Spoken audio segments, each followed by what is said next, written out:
call to order. Mr. Goodwin. Yes. Mr. Lansbury. Yes. Mr. Painter. Yes. Dr. Painter. Yes. Mrs. Sullivan Smith. Yes. Mr. Breeden. Yes. At this time, I would like to ask for a moment of silence, keeping the family of Buddy Comer in your hearts and in your prayers.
Thank you.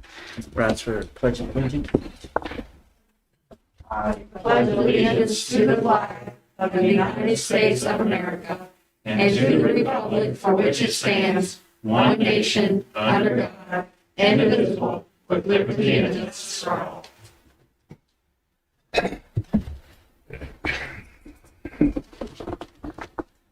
Dr. Gonzalez, do you have any agenda changes or additions? Yes, Board, I apologize tonight. We do have a couple of changes. We would like to move action item 7.03 up as an informational item. Unfortunately, we do not have all the final financial figures needed for that plan, so we do not want to bring it to you for approval until we are more ready. So we hope to have that next time. So if that can move up to be 6.05 then. Also, if we may move down in action items, 706, because of what it pertains to, needs to occur before 702. So if 706 can move up to 702 and slide 702 down to 703 where SPED has been moved, that would help us immensely this evening.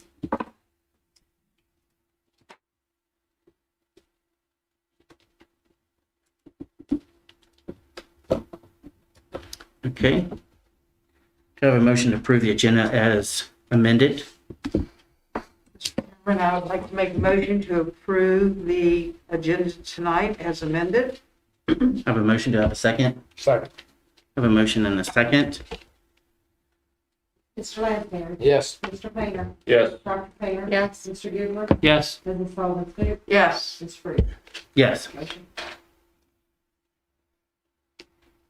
Certification of matters discussed in closed session. Need a motion? Mr. Chairman, I would like to certify that matters discussed in closed session, to certify it was personnel, discuss section 2.2-3711A1.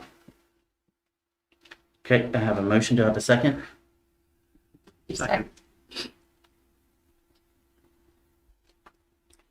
I have a motion and a second. Mr. Painter. Yes. Dr. Painter. Yes. Mr. Goodwin. Yes. Mr. Lansbury. Yes. Mrs. Sullivan Smith. Yes. Mr. Breeden. Yes. Motion. And now we're on to citizen comment. We have one And personnel. we have Yes. one.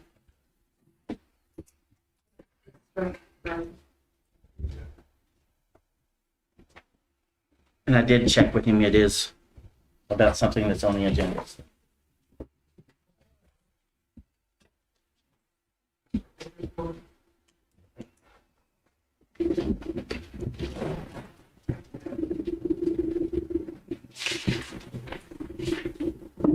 Good evening, everyone.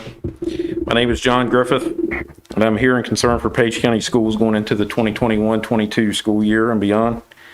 I have sent in a few comments to to recent board meetings in regards to the remote learning days on next year's calendar. The initial 10 of my comments at the February 22nd meeting was to communicate the reality to everyone here, the many struggles that these types of days bring to students, parents, and teachers in our county. After this meeting, it was obvious to see the struggles clearly through the eyes of numerous parent and student comments that were submitted. Although it seemed this was completely ignored by some of the leadership during the presentation, as every time the remote days were brought up, they quickly changed the focus to another part of the schedule, or continuously brought up getting in 180 days by Memorial Day.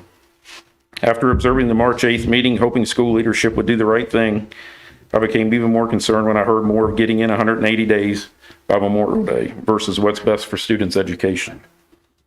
The main discussion about remote days at the meeting was changing the name as an attempt to mislead the community as if this was something different or better. Moving on to the last meeting on March the 22nd, I sent in another comment in concern of the need to get 180 days before Memorial Day and why the school system was going forward with remote days when recent Bill SB 1303 had passed, making it unlawful, as well as the community perception of being misled by the attempt to change the name of these days. When the meeting agenda got to the next year's calendar, I was disappointed and frustrated when none of these concerns were addressed and the entire community was completely invalidated and disregarded when the leadership quickly changed the name from remote to review at the very end of the presentation. The unethical nature of this decision was mind-blowing, and the level of disrespect that was shown to students and parents that have worked so hard this year was disgraceful. Also, by changing a day to a review day with no in-person real-time instruction by a teacher, nor with a teacher even available on these days, while counting them toward the 180, is now not only in violation of recently passed law, but already established laws that provide funding to our school systems. Virginia Code 8 VAC 20 defines standard instructional teaching days as all the time in a standard school calendar day from the beginning of the first class period to the end of the last for grades 1 through 12. VAC also defines teaching days hours as when teacher instruction is provided. Virginia Law 22.1-98 defines a standard school year as a school year of at least 180 teaching days or 990 instructional hours. This requirement must be met in order for the school divisions to not lose state funding. I have also confirmed with the Virginia Department of Education that beginning July 1st, 2021 and beyond, any day counted toward the 180 must be offered 100% in the classroom and instructed in person by a teacher as it was before the pandemic. In conclusion, nowhere in these laws does it define a standard instructional teaching day of school as a random review day by students at home alone with no new material, no instruction, and no teacher available for a resource. These types of days are much more than just 6 days of lost instruction time for next year. They set a dangerous precedent for the future of in-person teaching instruction. They also unethically manipulate state law that could jeopardize our school funding and, even worse, to service our children by counting them as instructional teaching days of school, especially with so much that's been lost from this pandemic. The community deserves a clear explanation for why these unlawful days are needed when they have never been accepted before in a normal school year. If you support this as academic leaders and approve the calendar in its current state, you should be ashamed because it's failing our children yet again. There are situations like this one that should be considered in the search for the next leadership of the school system. Our community deserves effective communication, compassion, knowledge, and most importantly, integrity. I'm a parent standing here literally asking the school system to offer our children the minimum amount of in-school instruction in a normal school year. Where are your priorities? Thank you for your time.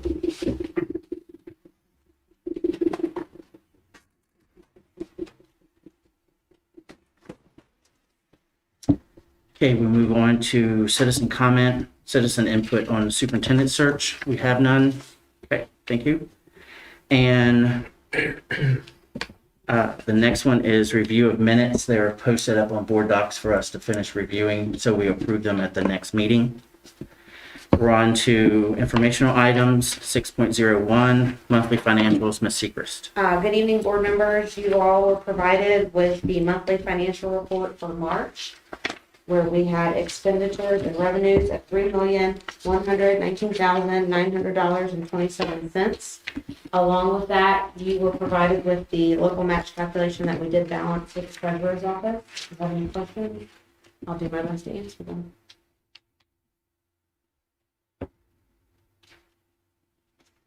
Any questions from the board? Okay, hearing none, we'll move on to the next informational item, is health insurance update from, is it D. Myers? D. Byers. D. Byers, Ms. Sechrist? Yes, we have Dee Byers from the Pierce Group here with us tonight virtually. She's going to give an update on our insurance for the upcoming year. You also had been provided with 2 documents. I know they printed rather small, but this was the best that we could get them to print, that she's going to reference also during her presentation. Are you there, Dee?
To be here tonight to speak to you about the rates for Page County Public School.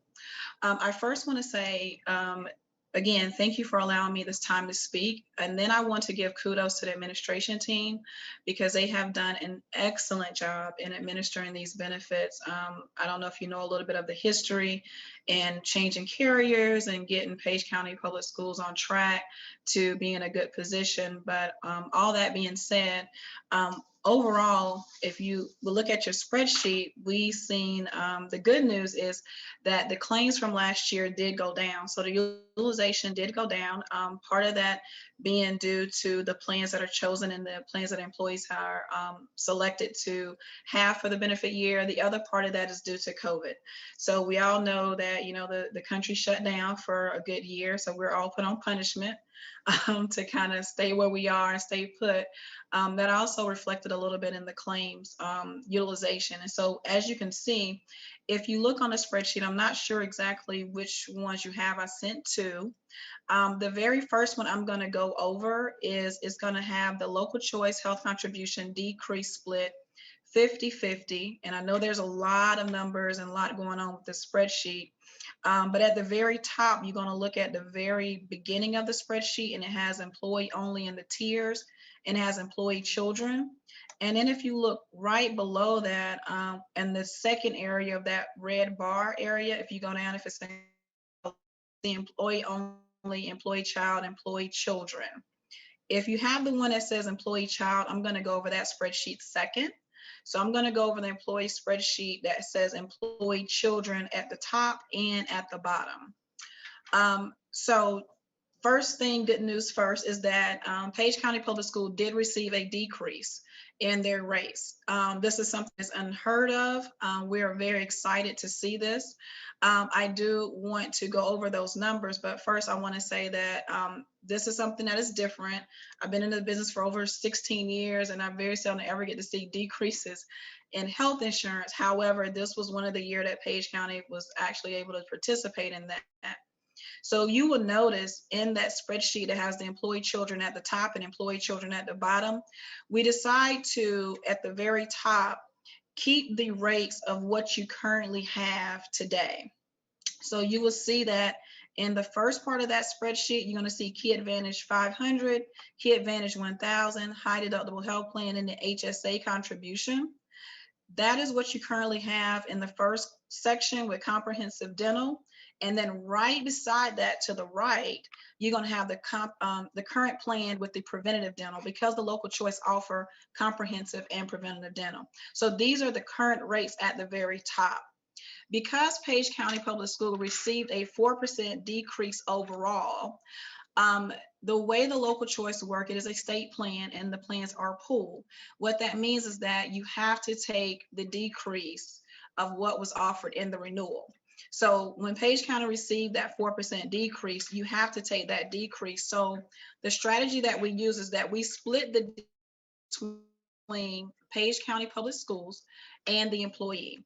So if you look at the very, very bottom of that spreadsheet, you're going to see the total combined annual premium is $377,348. So you'll see that is a decrease of 4% from what it was at the top, which was $4,561,200. And you'll see the breakout between how much the employer pays and how much the employee pays. So of that $4.3 million decrease, we gave 50% of that decrease to the employee and 50% of that decrease to the employer, keeping the same tiers. So you'll notice that the tiers for employee only on Key Advantage 500 went from $92 to $77.50. So employees will see a decrease in their rate, which I'm pretty sure they'll be happy to know that that is the case for the upcoming year. Now, the employer also received a decrease, so you'll see that the 636 go down to 621.50. So again, very good news. This is one of the strategies we looked at of how we can take that decrease and split it between the employer and the employee. And we kept all the tiers the same. Now, we can go with this strategy. It's not a problem. It's compliant with the local choice, because there is a compliance rule that we have to make sure that all the rates are compliant in the rule. If you want to look at the second sheet, which has the employee children up top, but what we did on this strategy at the very bottom, you will notice that the employee children tier is missing. So what that means is that if you have an employee with children and not another adult on the plan, those employees will then fall into the family tier. This was a discussion that we talked about last year, and it came up again in discussions this year, but we wanted to map out both of those options for you. So if you notice that, you'll still see the decrease of the 4%, so the $3 million is still the same.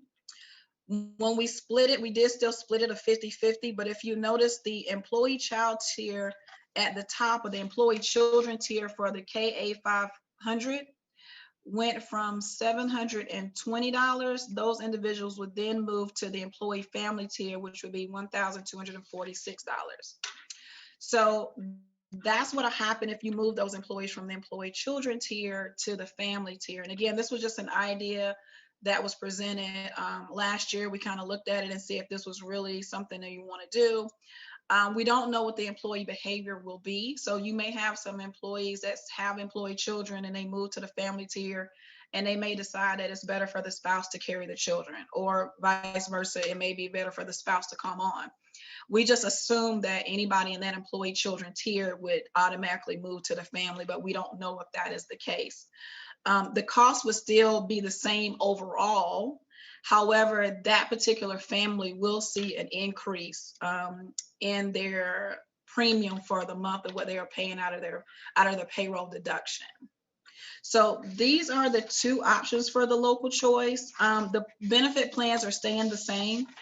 There are no changes in the benefit plans. There were some mandates that happened. One being balanced billing for emergency room. So if you are having trouble and you're in an emergency and you end up at a facility or provider that is not in network, then you can appeal that charge to be in network because you really truly didn't have a choice about where you was going. And that is a Virginia law. So that's going to be put into place for the upcoming year. So those are pretty much the only changes. There were some things going on with the legislation about FSA dependent care, but they still haven't completed those assignments or the law as of yet. We do know there's some things going on with COBRA as well, so they are shaking those things out. And again, we'll let administration know, but overall, it doesn't have an effect on what your benefits are with the renewal coming up. So I'll pause right there and see if I have any questions. I've been looking at the chat. I don't see any questions in the chat, but I will pause to see if there's any comments, questions, or concerns about the numbers presented today.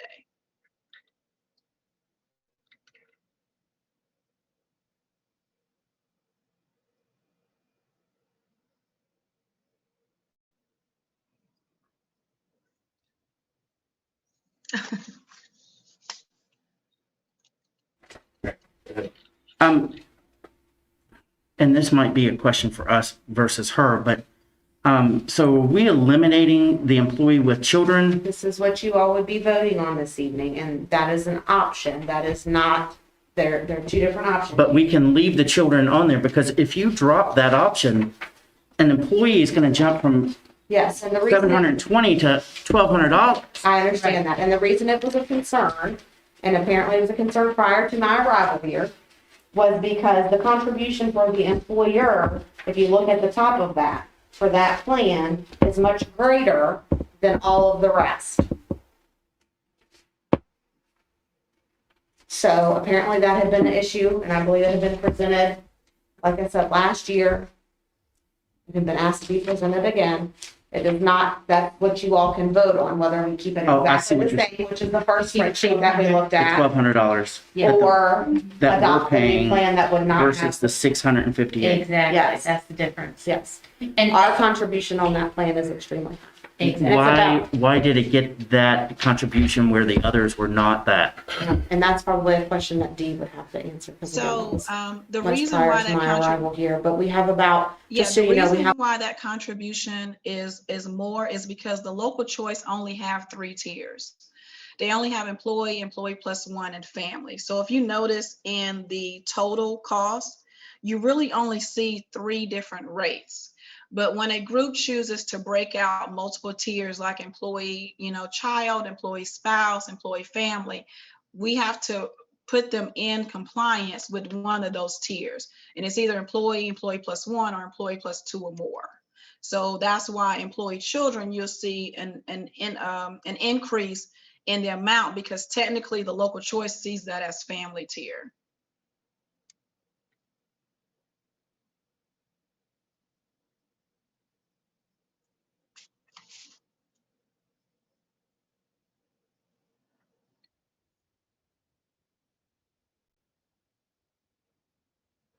is if that is a single parent jumping basically $300, that's a lot to ask for a single mother or a single father. It's fine. $500. That's a lot in a month. That's rent. I'm not willing to pass that cost back on to a single parent. That's just me. I know that may be higher, that the portion that us as employers pay, but that's a big jump for that single parent. And that's just my Well, is thought. there any way that as a board within our benefit, I don't know if it's even legal, if you can grandfather the people already in employee children, that they can keep it, but any new hires Has to or go to family. changes they have to go to family? Is that possible, Dee, for us to do something like that?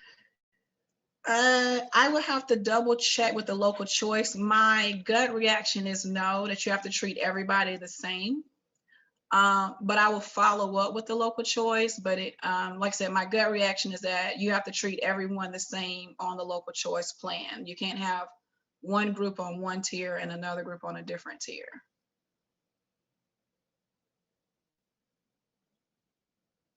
Can I speak? Yeah, sorry. Wait. I'm just saying, as an attractor to potential employees, I don't know that we want to eliminate it. There are a lot of families, unfortunately, that are single parents, and not to have that benefit and pay almost $1,200 when we don't have a good salary anyway. I think we've eliminated part of our potential employee pool.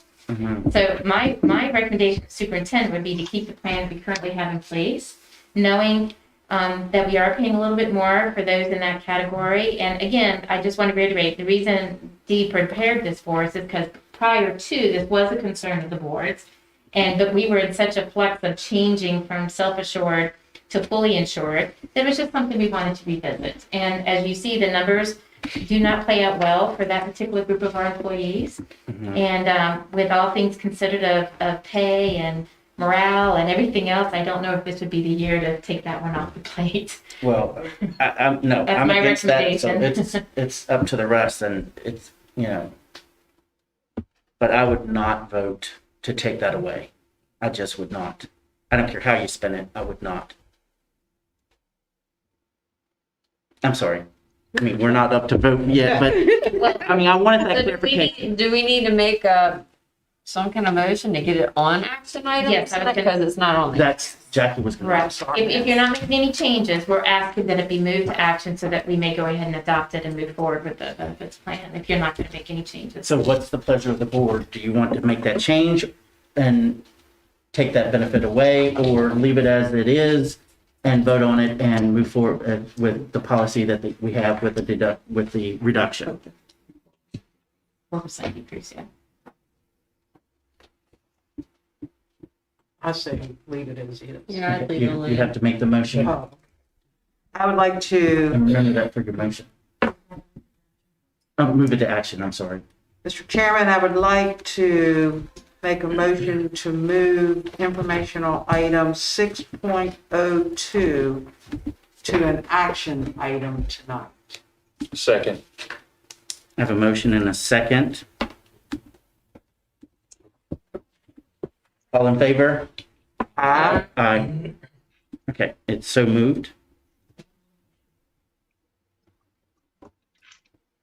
Okay, so we'll finish with her and then we can move on with the meeting. Okay. Do you have any other questions? Does the board have any other questions for? For Ms. Fires. Thank you so very much, Dee. Oh, not a problem. And I do want to, like I said, I really appreciate the time. And I think, y'all did a great job. I know this was a long, hard road, but I think you're starting to see some of the fruits of your labor. So kudos. I can't, thank you guys enough for your partnership, and appreciate your allowing Pierce Group to work with you and getting your benefits as a retention strategy for obtaining good quality employees. So I think you're continuing to be on the right path. As time goes on, we'll continue to have the meetings and the claims review, and we'll talk about strategies for the upcoming year. But if this is the case and you'll just let me know what that decision is, then we can start to move on and start talking about open enrollment and the other benefits as they come up.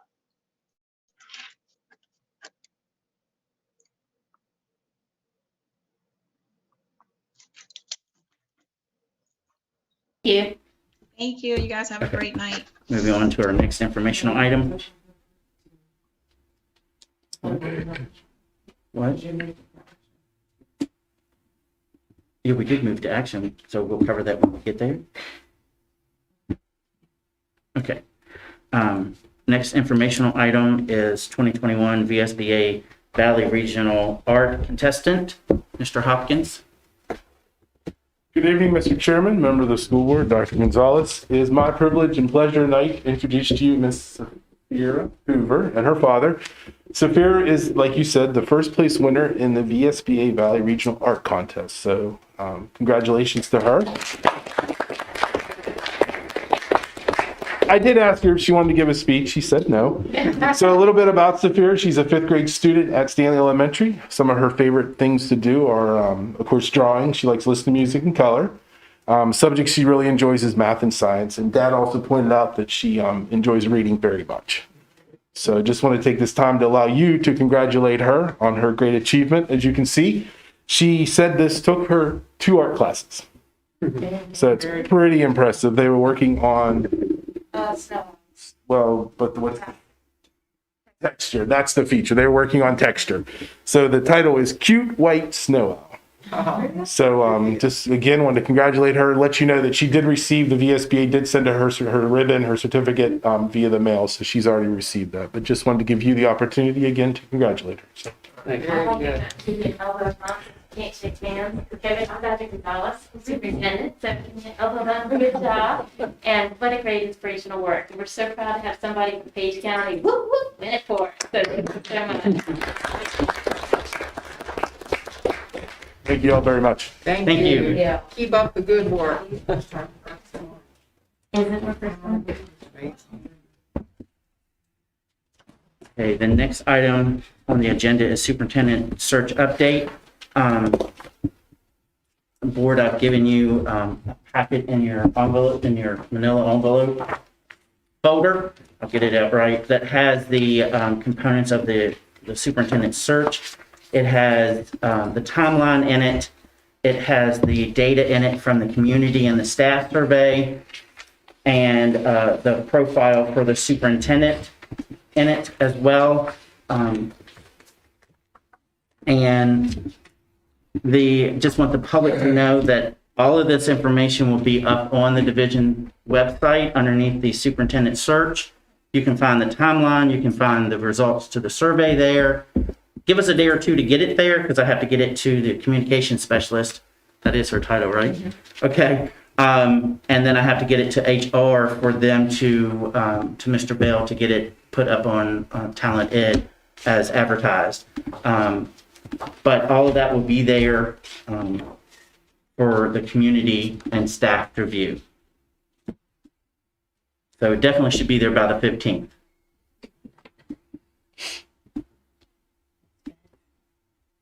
Yep, 6.5, 6.05.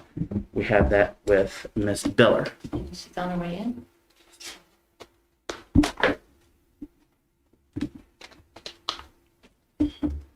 Good evening, Miss Biller. Good evening. I'm here this afternoon for the second informational item on the special education annual plan, just to answer any questions if you might have them. Any questions from the board? This is the same that you presented last time. It is, and we are still working on the maintenance of effort projections for the upcoming fiscal year. And as soon as we have those scrubbed and finalized, we'll get that information out to you. And will this come before us on the 26th for approval? Yes, please. All right, thank you. Thank you.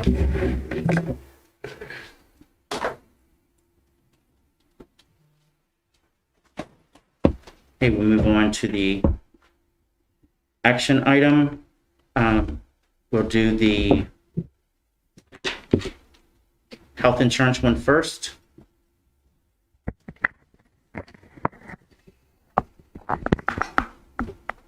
We have a motion.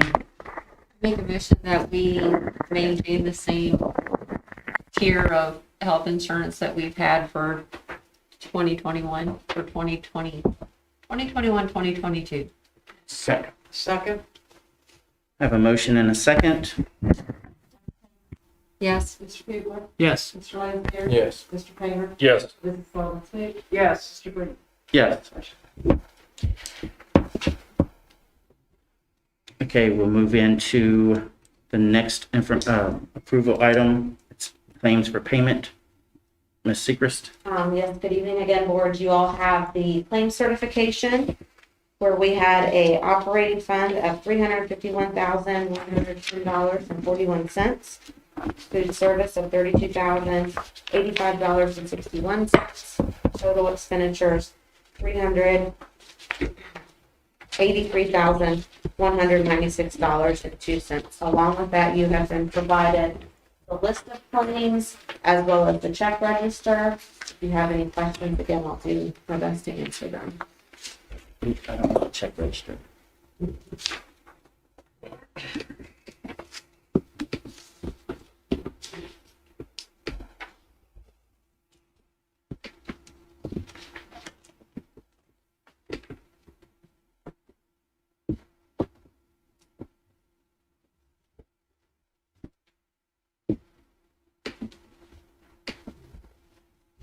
Board have any questions? Any claims for payment? Mr. Chairman, I make a motion that we accept the claims for payment as presented this evening. Second. I have a motion and a second. Dr. Painter? Yes. Mr. Bugler? Yes. Mr. Lansbury? Yes. Mr. Painter? Yes. Mrs. Sullivan Smith? Yes. Mr. Green? Yes. Motion passed. Thank you, board. On to the next approval item, purchase order. Oh, no, we have to go with policy. DJ, Mr. Bell.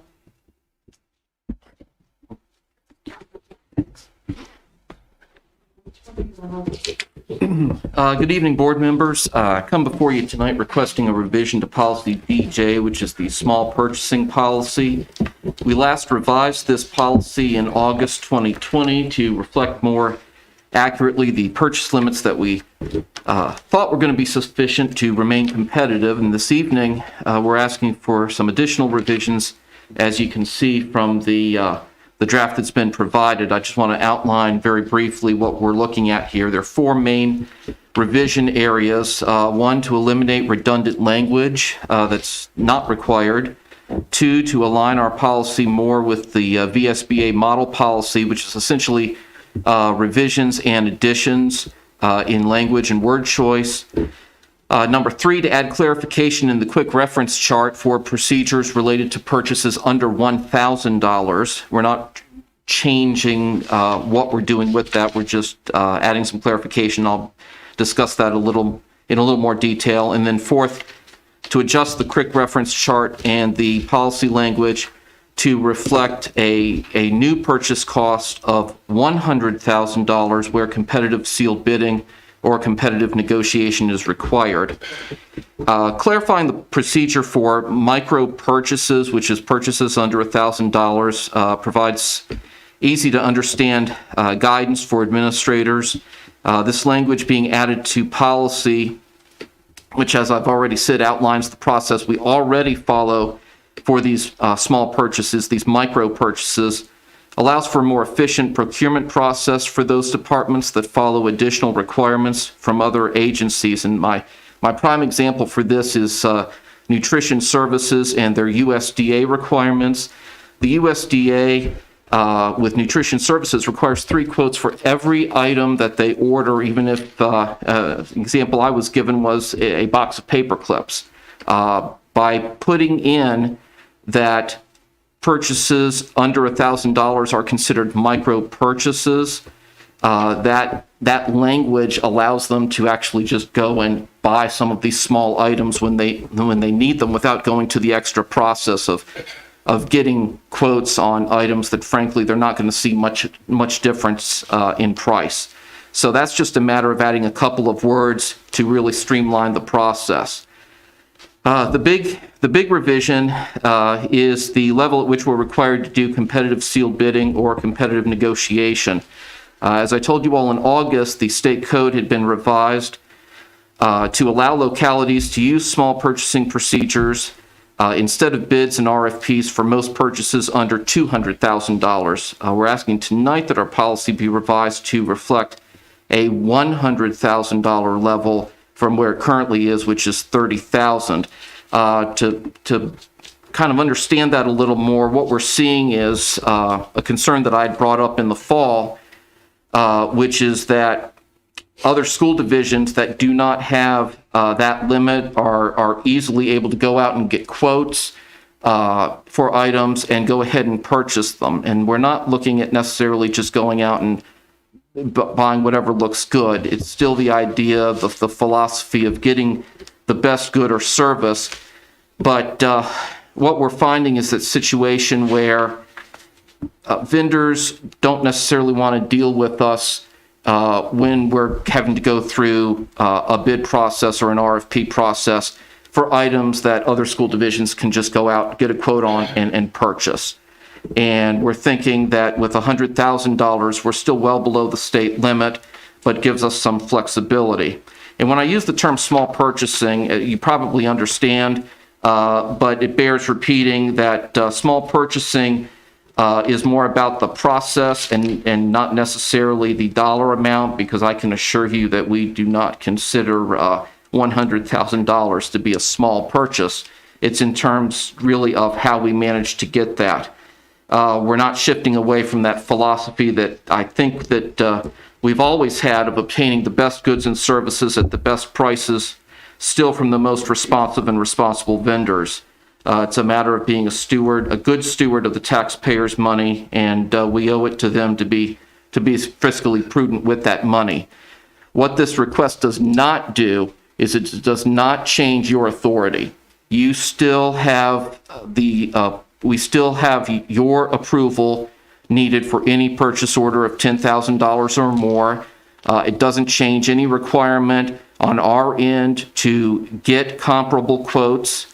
It doesn't prevent us from using the quote process in a manner similar to an informal bidding process, particularly if we utilize the quick quote function of EVA, which is the state e-procurement portal, which is an option that I've strongly encouraged us to use more frequently and to invite as many of our vendors to sign up for. It's free of cost to any business vendor that wants to be part of it in the state. There are instances, honestly, where even when we're looking at a major purchase that would be under $100,000, where we would want to go to that formal process. It just depends on what we're looking at and what we want from our vendors. But we are seeing situations where that formal bidding process is not conducive to effective and efficient procurement, particularly this year. And we very well are going to miss out on some procurement opportunities because of having to go through this formal bidding process and really not having, I think as I said in August, not having that sufficient number of vendors to really even make it worthwhile to go through that process. That's what we're requesting. If there are any questions, I'd be happy to answer them as best as I can. I have a question. Yes. A little surprise there, I guess. I've noticed on this one, it doesn't follow the same format as some of the other VSBA policy. Is this a straight from VSBA? It's not with our modification? It's not entirely straight from VSBA. A lot of the language in the top part is. Okay. A lot of divisions, if you look at divisions, they will have quick reference charts or something similar to that breaks down what the policy is for the different dollar levels. I just noticed that there isn't at the bottom of some the cross-reference to different policies. That wasn't there, and the Code of Virginia, although it's at the top, it's not also at the bottom. So that was my concern, is if this was our doing, then it's more of a regulation and less of a policy. But if this is taken from policy from VSBA and it's just that's been left off, then that's something different. Right, I think that's been left off of this copy. Okay, so the new one will have the references below? If there are references below, they'll still be there. Okay. Any other comments from the board? Well, I'm concerned, when we're talking with the supervisors, about budgets, those kind of questions. It seems like we're going away from a discipline that may have helped us save money in the past. I understand what you were talking about. Maybe you can give me for instance, or an example of where we lost out. Well, I think we have some opportunities, trying to think here in the past, there haven't been a lot of instances where we've had purchases over $30,000. So I can't really give you a specific example.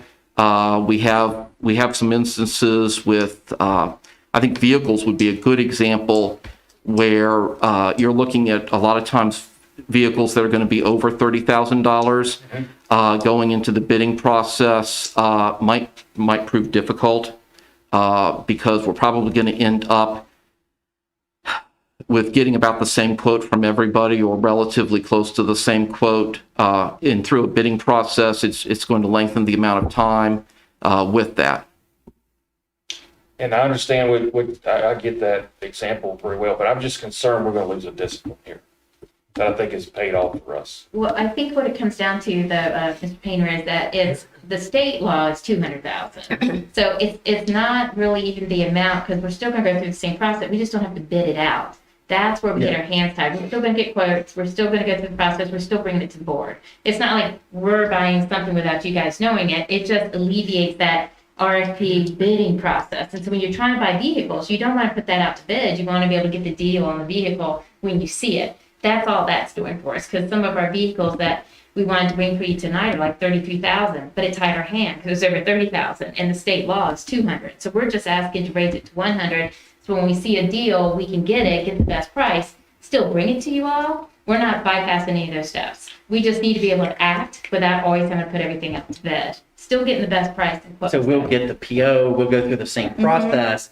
It's Process just is not the that, same. it's just not doing the RFP process that ties our hands more than doing it more just taking a quote. One of the problems we've run into is when we go to purchase something, oftentimes we'll piggyback on a state contract with somebody else.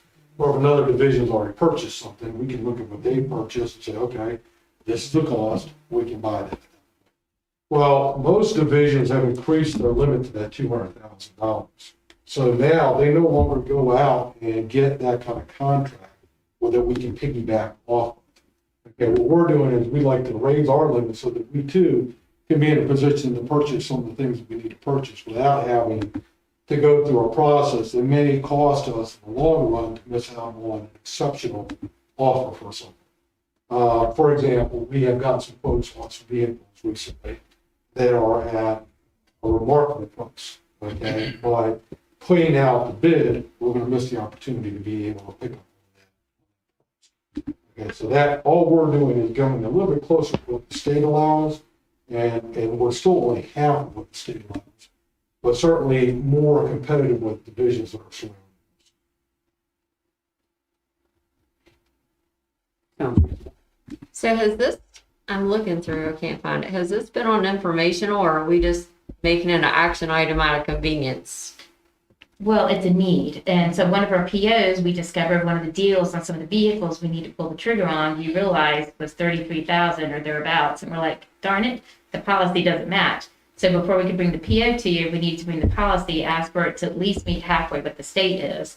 So that way we can act on and get these purchases. So yes, it is. But aren't we supposed to be informational before we become action? Not necessarily. Not necessarily.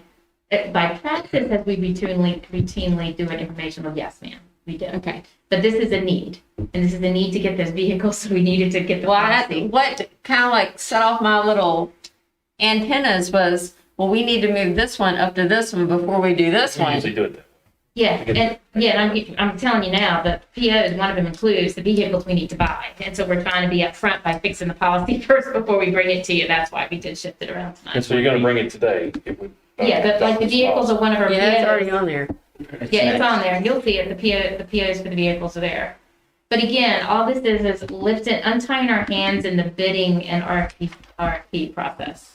So this allows us just to get the deal, bring it to the board, And then you guys can tell us if we can buy it or not when we bring it as a PO. So do Warren and Shenandoah counties, have they moved to these limits as Their well? limits are much. They are higher than ours. Yes. I have no problem as long as the communication is timely and complete. Rigorous. Yeah, again, none of the things we would bring to you would be, it's not like we would purchase anything without.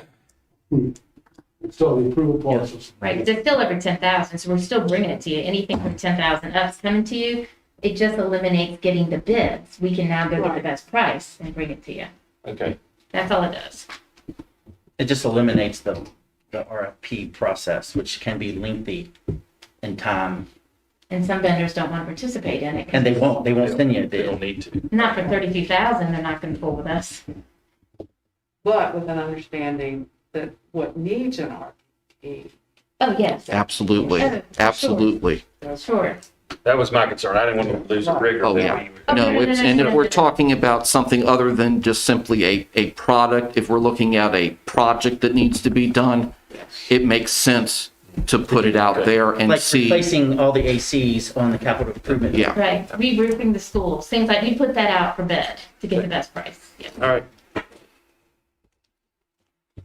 Any other questions, concerns? Okay. Need a motion? Mr. Chairman, I'd like to move action item 7.06 to, well, it is an action. We Yeah, already did. it's already an We action. received Oh, permission. never mind. You just need to approve the policy as presented. I'd like to make a motion that we approve the policy PJ as presented. Who was the second? Somebody? Tommy. Okay, I have a motion and a second. Mr. Goodwin, Yes. Mr. Lansbury. Yes. Mr. Painter, Yes. Dr. Painter. Yes. Mrs. Sullivan Smith. Yes. Mr. Breeden. Yes. Okay, now we're moving to approval of purchase order over 10,000. Ms. Sechrist? Good evening again, board. We do have 8 purchase orders for your approval this evening, that are over 10,000. The first one there is the one that we have already referenced in our prior conversation for those, vehicles. There are some there for some technology as well as 2 there for, that would be out of the O&M budget with a security grant for the schools for PA and safety security. That's part of the grant. Yeah, that's part of the grant. Do you have any questions? We'll be happy to answer those. Which one's coming out of our pocket? No, The vans? we're gonna try to use our CARES money. Okay, gotcha. Okay, All of them, so the Dells are VSBA or CARES. The 2 Convergent Technologies are the safety grant through O&M, and then the last one is also CARES. so nothing's coming out of, Nothing local. okay, nothing. And before you all move on, I did also want to give an update on the purchase orders that went to the Board of Supervisors from the rollover funds. We do have those ready and are ready to order those. We just wanted to make sure that you all were aware of that before we placed an order. So we have the bus PO as well as the textbook, and then we would order those and then provide the invoices to the county. None of that will flow through any of our general ledger or book. That's through the county. Yes, sir. Okay. But we wanted to make you aware before. That's to we- avoid the audits. Yes. Right, Yes. the audit Yes. dates. Well, it's not a, yeah, the dates, not The the, dates. avoid the Yes. audit, it's the dates. Yeah, to make sure we have everything by the date. Yes, but we wanted to make sure you all were aware that they were going to get ready to be ordered prior to doing that. And do we have an idea when they would be on site? The textbook, I'll speak for Mr. Benson as he's not here tonight. We talked to the vendor and they've checked what we need as our order and they're in the warehouse in Ohio and they believe they will be able to get them here in time for us because they understand our time constraint. So they check for us before we put the PO together. Okay, great. And then the buses? Yeah, the budget should be here within the next month and a half. Sunny Merriman already had an intent to, To move forward. to move forward, so they will. Moving forward. Okay. So we may make it in before the June 30th 30th. date anyway, but better Okay. safe than sorry. So- Yes. Okay. I'd like to make a motion that we approve the purchase orders over $10,000 as presented. Second. I have a motion and a second. Mr. Gabriel? Yes. Mr. Lanfear? Yes. Mr. Fainer? Yes. Dr. Fair? Yes. Mrs. Sullivan Smith? Yes. Mr. Breeden? Yeah. The motion passed. Thank you. Okay, we're on to approval of the 2021-22 school calendar. Yes, in lieu of Mr. Benson not being here tonight, I will ask for the board approval of the calendar that we've been reviewing the last couple of sessions. We're still basing it off the last ones we presented to you, the staff, and the academic calendar for the students with no adjustments to any holidays or dates at this point. Unless the board has further discussion, we would ask that these two calendars be approved as presented at the last meeting. I have a question. Referring to what was Yes. stated earlier tonight with the law, He's incorrect. When he said that he had checked with BDOE and our superintendent's call with our state superintendent, school divisions may still provide virtual learning, though we are to provide the in-person learning as well. So the may is the word in there that our superintendent told us to pay attention to. Therefore, we're able to still keep it in there. Use so these days. students who choose to come to the building will be coming to the building. Yes. Mm-hmm. Those who choose to do, Before we continue, I'm sorry, thank you, Linda, for reminding me. We need a motion before we can have discussion. sorry. Thank you. I'd like to make a motion that we approve the 21-22 school calendar As presented. as presented. Thank you. Okay, now we can have, oh, Second. Second, Tom. second. All right, back to that. So, school divisions already have in-person learning next year, and so that's what we provided, 5 days a week school learning.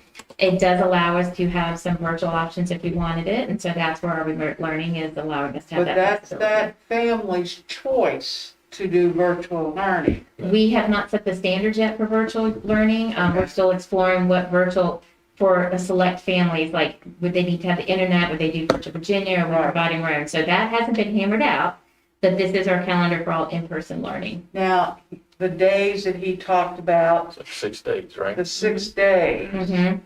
And that would be remote learning. Students can continue learning at home, but it wouldn't be new instruction as we've been doing now. It'd still be students learning and teachers providing the information. So it'd be like Mr. Benson referred to as like review. I don't know if we compare it directly to this year because this year was so different. But this is how we're trying to use what worked this year with what we can do next year if we're going to use the bookends of when we're starting and ending school. but it comes back to any student who enters the building and is there in person on these other 6 days before they leave school on, let's say we're off Wednesday for some reason, and they leave school on Tuesday, they have their work. Yes, they have their work that It they'll be would be no working on. different than if you were having a snow day or Exactly. something of that. The work is with them, and then there's the virtual part if they want to zoom in. I do get concerned about virtual when all don't have the same Right, opportunities. right. But our assumption is that everyone will be coming to school. And it is just that snow day was a great analogy that you gave. It's going to be like you're going to have your work with you. You're going to know your assignments. You're just going to stay home on just 7 days out of next year. You will stay home to work on it and you'll come back and it'll continue. And if the children have difficulties, we still have Schoology will still be our learning platform. They'll be able to contact their teacher, reach out. There might be a small time of disconnect because we'll do some PD those days. Obviously, that's why we have those days. But the children will be able to move ahead and it'll be assignments that they're able to work on themselves with complete preparation from the teachers the day before. It'll be just like regular school. It's just that when they're off, they'll just continue. It's almost like having homework assignment to work on. But there's no interaction with the teacher on that day. I Not think unless- that's where people are getting. Right. It's not going to be synchronous learning. You're right. So it's not like at 9 o'clock you're going to jump on with your teacher. That is correct. Because the particular days that we're using this tool, I look at it as a tool to help our children continue with their learning, will be the day, most days that our teachers are receiving professional development for their growth. How does this track with other systems, other school systems? Oh, a lot of us are doing all kinds of things. Some systems are doing wellness days and still having a day off. Others of us are doing the 5 days. We're being very creative with using the virtual learning tools. we're not abandoning anyone for anything. All of us are combining. It's just what does that combination look like? It's a little bit different for each school division. What's the magic? I missed something along the way. Whatever became so special that you have to be done by Memorial Day? Because I feel like everything is, it's got to be by Memorial Day, and I don't understand that. It's just what we inherited that people wanted to have and they liked it. But you're right. If we don't want to end on Memorial Day, then we can take all those days off and go further into June. But you got to do one or the other. You don't get to have both. And what Mr. Benson was saying from the survey is people liked getting out by Memorial Day. But if we don't, then people have to know we got to go like 2 weeks into June. So it's one or the other. You don't get to have both. I think for whatever it's worth, I think the community has had a feel of the word remote learning in any sense of the fashion, virtual or whatever you want to call it. I would much prefer the kids to be in front of a teacher. If that means going into June, that's what it means. If that's what they want, then, and they want it as parents to extend it, then that's what it should be. You can still use those days that are marked for staff development. It just moves 6 days into June that the students would have to go. And then that will end the debate on remote, because there would not be any. That's my opinion. The only other thing I'll say is, in the past, if you had a professional day, the kids were out. Right. There was nothing going on. I mean, they were just Yeah. home with no instruction. Right. So I really don't see this any different, other than if they want to work on things, they've got it. But they have it from the day before, when they were in school and the teacher gave out all this. Now they go home and they're off that day, whereas before, when they were off, But they'll still have all that yes. given to them yes. to do on that day if they so choose. So how does this impact contracts? Like people's contracted days, is it going to affect it? No, it's It's still. not, I would just caution that when Mr. Benson gets back in town, we look at the survey results, and not to discount one person's voice, but it is one person's voice that's being very loud compared to everyone else who's happy with the calendar. So I don't want us to just knee-jerk react to one, not Right. discounting his voice. But I would want to reference the survey results again, and I'm sorry that I don't have those in front of me tonight, but certainly we can table this if we need to, and certainly we can bring it all back I again. would I think like that's to. fair. Yeah, I would I'm like to. totally okay with that. Yeah. Okay, So I guess we still have to vote, but The we, table. to table it. All. Mhm. Another motion? Yes. Mr. Chairman, I get good. I'd like to have one more comment if I could. Yes. I would like someone to clarify that the rules that the laws he was talking about, if they're incorrect, if we could have a document out there for other folks to see and look Right. up and understand before we bring this back to the Set the next record meeting. straight. Set the record straight. Because a lot of what he was saying, it was an accusation. And I think we need to take that serious. Absolutely. And we certainly can, because we are very aware of which law, which bill it is. I put that in one of your all's updates. I cited which bill and I tried to clarify it there, but we'll certainly bring it to public forum so everyone can hear it. Very good. And we will provide you with that, so that the public is aware of what Thank it you, actually says. You can do that. I'm going to send it to some of the folks that give me criticisms a lot. Yeah, we So will certainly do that. I'll And hear that. On our website, do we have a question and answer page? We did Comment, from the COVID and reopening. We haven't got it for next year yet.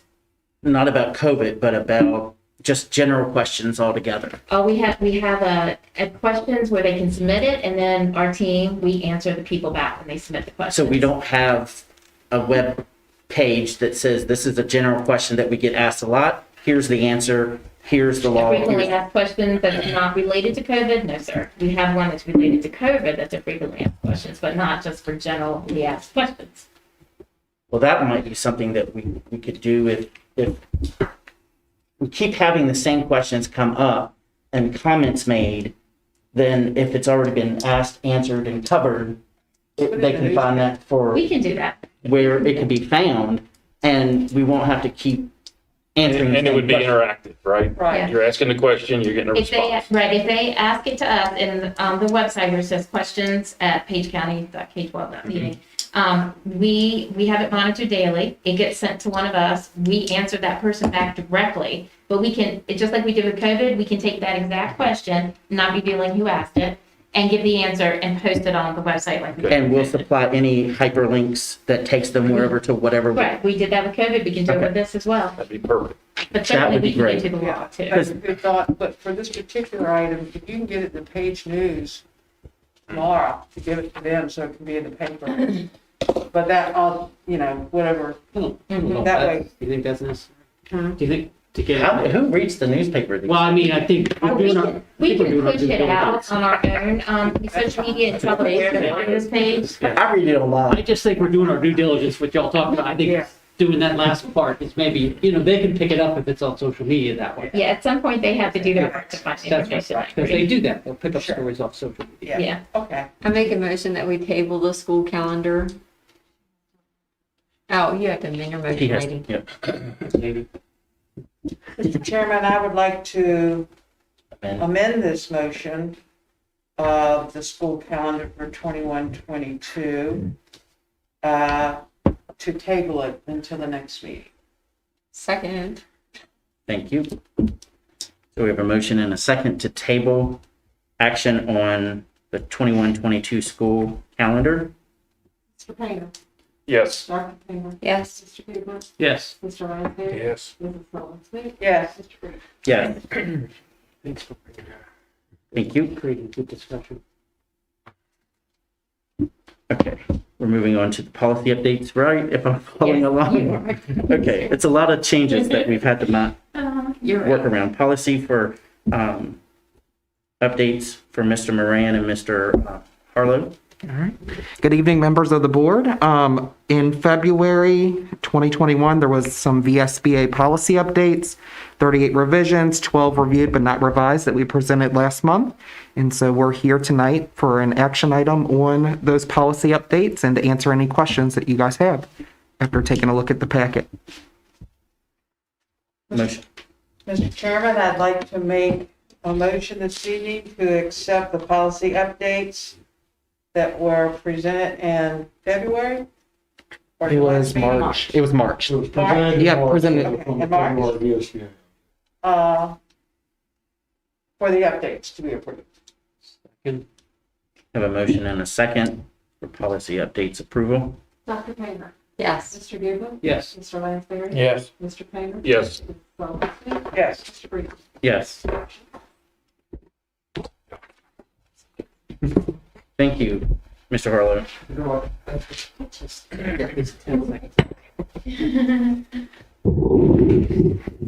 Approval for policy IFAC adjustment, Mr. Moran. Good evening, board. I was asked to come this evening and present a possible approval in regards to policy IFAC. IFAC is a promotion retention policy for Page County Public Schools. What has been discovered in this policy is that the numeric values for grades is incorrect. And all we are doing here is changing it from a 60 to 69 to a 50 to 59. The policy was last reviewed in 2016, and back then the grade scale was different. So the policy, the changes I'm presenting are merely a change to the grade scale. Can you read that? Because I can't see it. I can read it. Oh, never mind. He can blow it up. He'll blow it up for you. There you go. Thank you.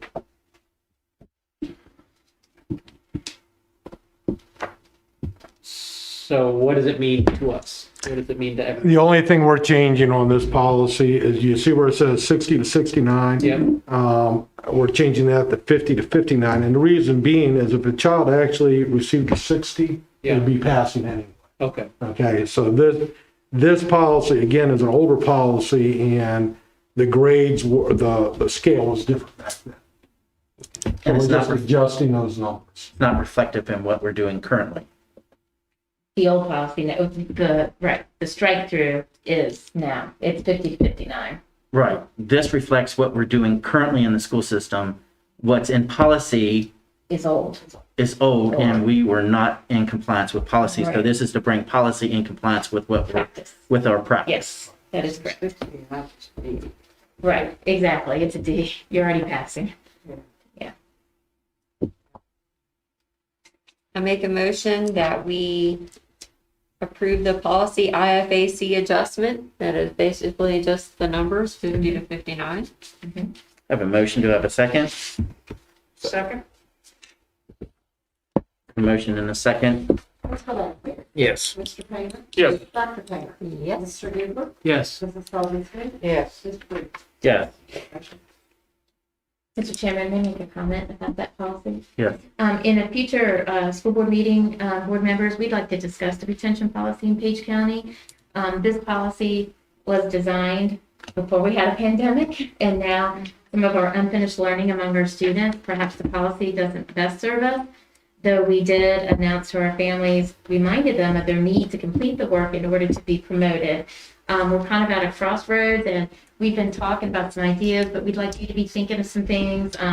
We're obviously talking to our neighbors as to what's going on because the pandemic is such a new thing for us to deal with in terms of children not being as successful. So, but as we design the policy, as we go forward, we want to make sure we have things in place that can support whatever ideas we come up with. And we also want to base it in research. We know what research is telling us when you're past the third grade and you go up and what retention does versus retaining children in kindergarten through second grade. So we just invite you to be thinking about that as we will be having that informational discussion with you in the upcoming days. Not necessarily the next meeting, but in anticipation of next year of some things that we need to consider. I was just thinking we were already on a 10-point scale. We are. We are. They just never changed on there. Oh, It it has used to be. On Yeah, the book. we are on Gotcha. it. Okay, I Yes. understand. We're catching up. Thought so. Yeah, okay, We're gotcha. catching up. But when that's presented, the question for me would be, are you gonna break it out in tiers, like middle, elementary, middle, With high any- school? Because It'll it's- prob- it seems like it would be different for each. It is because of the Right. subjects that you need to pass by state law or not, and then also based on research. So we can quantify it and tier it out the way that we best see once we present the research and we'll look at state law. He has a lot of experience in it, Mr. Moran does, so we've been looking at research already and looking at things. So again, we can craft it, whatever best suits our needs, but we just want to make sure we have structures and processes in place to support whatever the policy is designed. And it would be something that would be like an alternate policy for something like this. It'd It's be- not something we would do. It would probably be a revision to the entire policy. Yeah. Okay, but like you said, Mr. Painter, what we would do is we would revise individual levels and what the expectations are. And then like if we decided, for example, that eighth grade wouldn't be retained after middle school, then what kind of Jumpstart Academy would you have at the high school? Because one of the things you have to remember is when you enter high school, the clock starts ticking on time graduation the minute they hit ninth grade. So if they're not ready for ninth grade work, do you keep them in an eighth grade Jumpstart Academy at the high school? And then they have to maybe do the first semester of some eighth grade work that they're catching up on and then get to start the ninth grade year? See, all those different parameters we have to consider before we just pull the trigger on something. So we'll present all those just kind of parameters that we have to consider and then we'll come up with. Because once they start ninth grade, The clock starts ticking and that's one of the reasons. But having the 4x4 has really helped Page County to have such a high graduation rate because they get more credits than they actually need. Therefore, an unsuccessful student has more opportunities to repeat and recover and still graduate on time. So that's the plus side of the 4x4 schedule. And it does really help them. But what do we do at the other levels, 3 through 8? Do you have an overaged 8th grader still in grades with 6th graders, or do you move them on, but you don't start the clock? So you have them maybe housed with a particular teacher to do what they need to do to catch up while maybe they're taking an art class or something at the high school. So they feel like a high schooler, they're around people their own age, but they're still being held accountable to do what they need to do. Just some things that have been done in other divisions, I'm just throwing out there, but definitely we want to explore those options to help our children the best way we can. And we have a lot of plans to help our children with their unfinished learning, but I think as a policy of retention, we definitely need to revisit that at this point. any other questions on that? Okay. Moving on to approval for matters discussed in closed session. Mr. Chairman, I move that we approve personnel matters discussed in closed session pursuant to section 2.2-3711A1 to include appointments, resignations, And salary.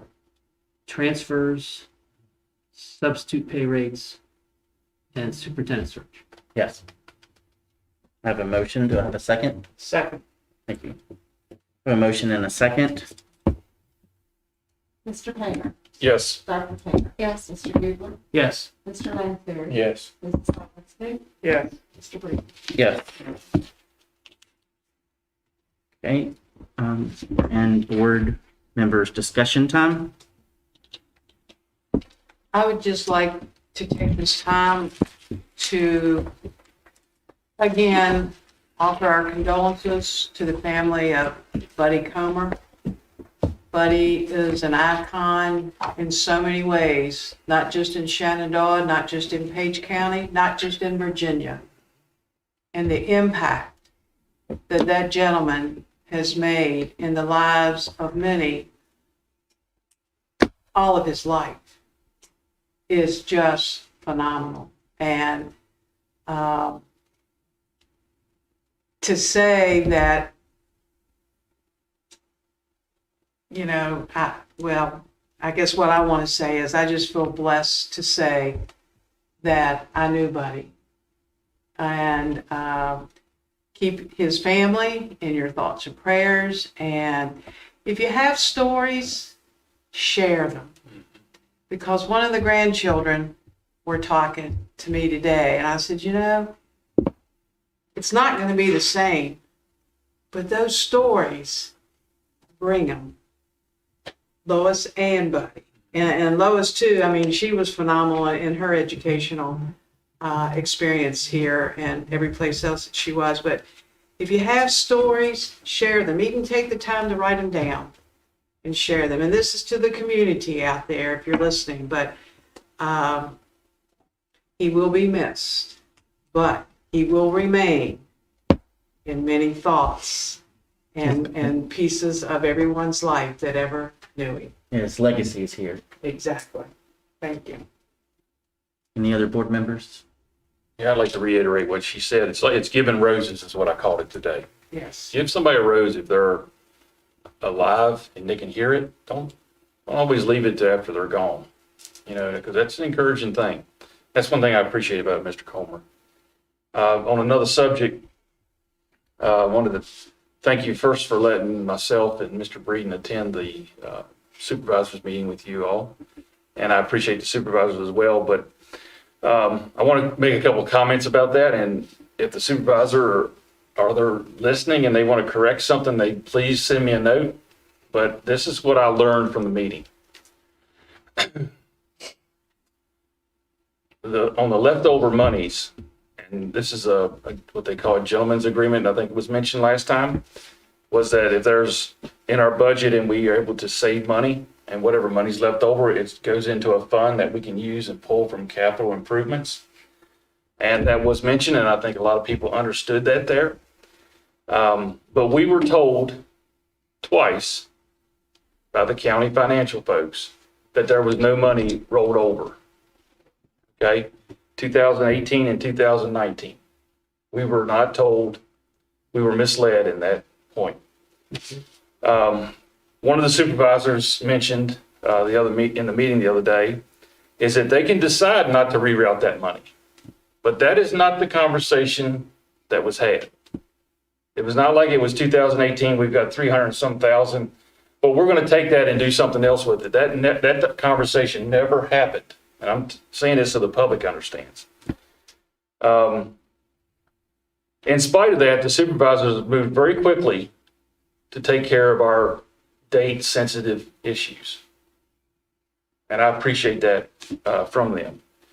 And now we need to talk about what's going to be left over, those leftover monies, and hopefully we're going to get some capital improvement monies in that. I think the supervisors do not understand, and I think you did point that out, Dr. Gonzalez, of unfunded mandates. One of the unfunded mandates, I think, was the 5% raise, where the state is only going to give us 60%, and our county has to come up with the rest of it. So when in a supervisor's meeting, I've heard about $3 million, and that was mentioned tonight as well. That's where that comes from, is the unfunded mandates. And you tell me if I'm wrong. You are correct. Okay, if I'm correct.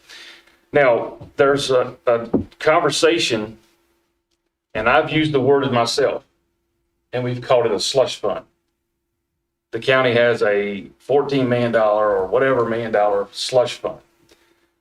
Well, a slush fund is a negative reference.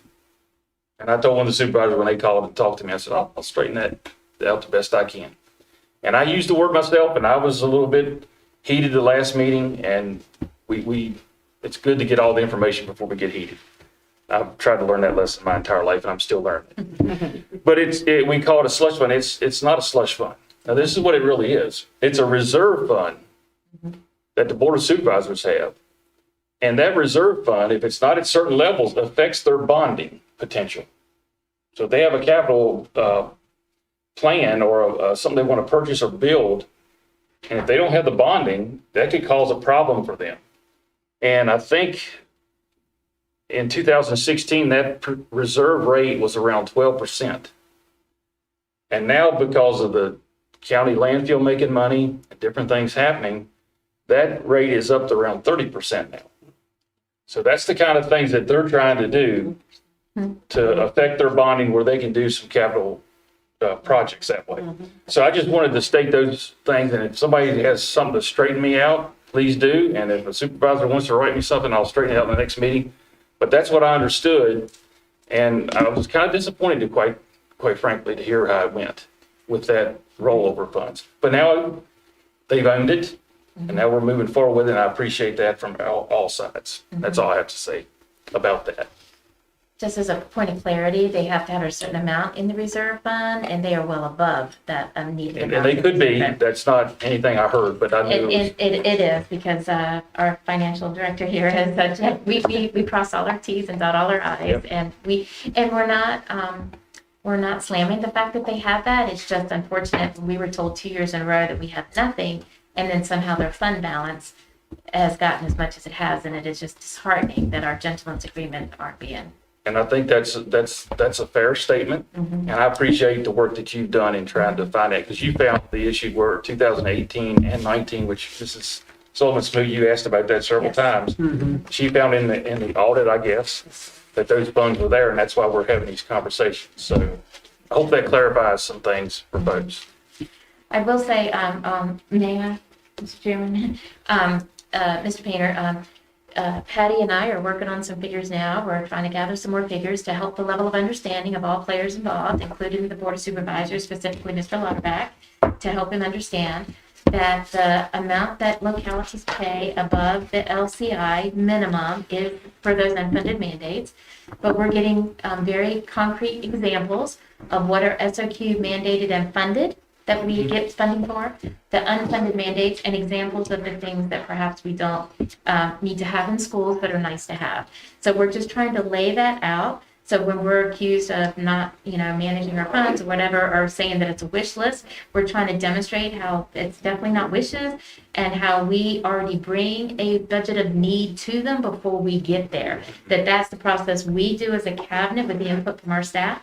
Before we bring it to you, you guys give us guidance on what's cut. We take to them a budget of need. So this assumption that we're just bringing this wish list utopia and throwing it in front of them and hope we get everything is just a misunderstanding. That is not. We are very prudent in what we take forward to them, but we are preparing a further document to further explain so people understand that by giving us the LCI minimum, there would be drastic cuts across the division. And we want to give them examples of what those cuts would probably have to entail, because we can't go against the SOQ mandates, whether funded or unfunded.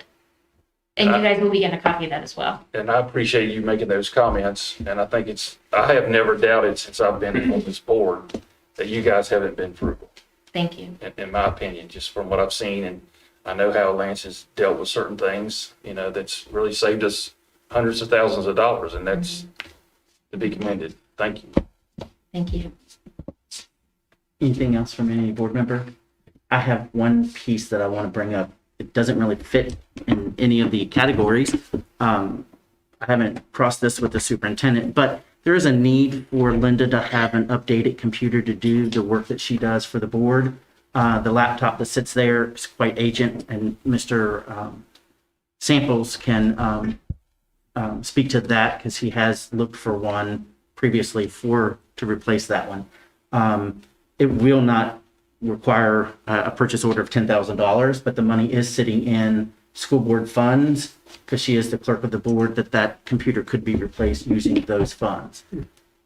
So, Mr. Staples. Wasn't one of the we have in that 7-4 list for you all? No, Oh, okay. no.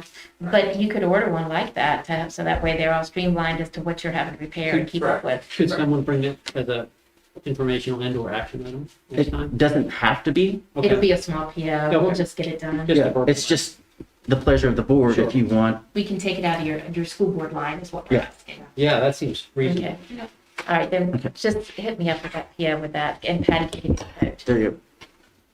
Thank you, board. Thank you. It's very much needed for her. Yes, it is. It's quite antiquated what she's been using, and I was, And just one reminder, hot topics for April is coming up.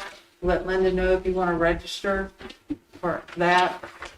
Just an FYI. Just for clarity, I'm so sorry, Mr. Samples, yes, they, didn't your office get, they are, but that'll be for her AP role and kept over there, and Oh, he needs this to be portable for the school For board. here. Because, if they ever change the clerk, we want to have the laptop for wherever the clerk is. Yeah. Or if we ever change the AP, she needs this. We don't want you to have to share hot topics, okay? okay. Hot topics. Did you want to finish your thought, or did you say it? No, I just Okay, good. reminding everybody, if you want to register for that, I think it's coming up, I think the 24th, I don't know. Which hot topic? Yeah. VSBA. But anyway, I'll send an email out, and then you all let Yes, Linda know ma'am. if you're interested. Thank you. Thank you. Okay. Any other board discussion? Okay. I need a motion to adjourn. Make a motion that we adjourn. Second. Thank you. I have a motion and a second to adjourn. Dr. Painter. Yes. Mr. Bigler. Yes. Mr. Langsford. Yes. Mr. Painter. Yes. Mrs. Sullivan Smith. Yes. Mr. Green. Yes. So motion. Meeting's adjourned.